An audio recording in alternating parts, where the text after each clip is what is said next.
historically, sub-Saharan Africa has been fundamental to the global prosperity of the advanced countries. Okay? And Africa had a role to play. It has a role as a raw material producer. We will not allow sub-Saharan Africa to escape that. Okay, we do everything to keep sub-Saharan Africa where it is, also impoverished. It's absolutely vital for the prosperity of everyone else. So let's get clear about that. Okay, and this means all the economic structures, all the global institutions, and the economics we teach everyone is all designed to keep Africa exactly where it is. And whether it is Europe or US or now China, it's always the same. We need Africa to be impoverished because we need those raw materials and we need them dirt cheap. Okay, so that's the message. It doesn't mean to say that there's nothing Africans can do. Of course there is.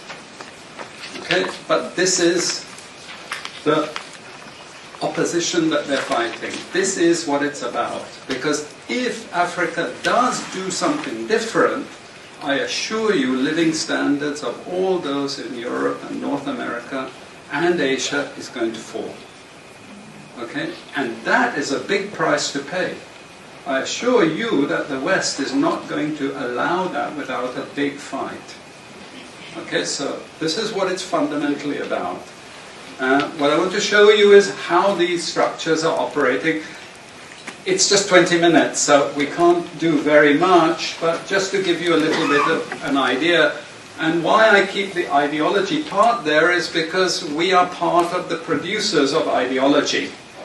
At universities and academic institutions, we are complicit in this whole enterprise. Okay, so the job of many Western academics is to convince Africans they have to keep doing what they're doing.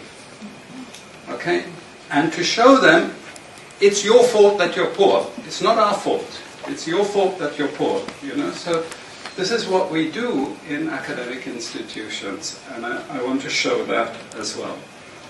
Let me just start. This is what it's basically about, so you know what it's about. But I want to just show you the extent to which Africa is specializing in the production of raw materials and basic agricultural goods.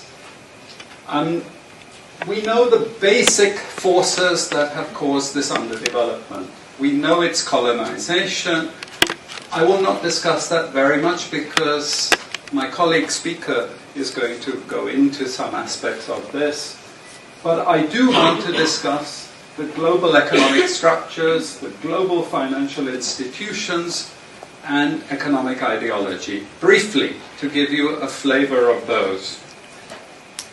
Let me start with this. You can't really see it so easily, but if those of you who are interested, you want the PowerPoint, I'm sure we can make it available to you. But the thing that you really need to see is the top line. Okay?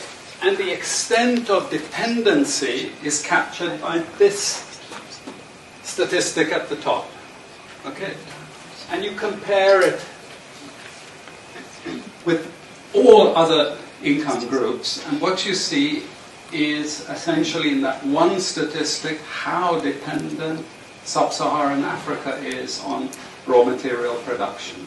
Okay? This is the very heart of what makes sub-Saharan Africa beat. Okay?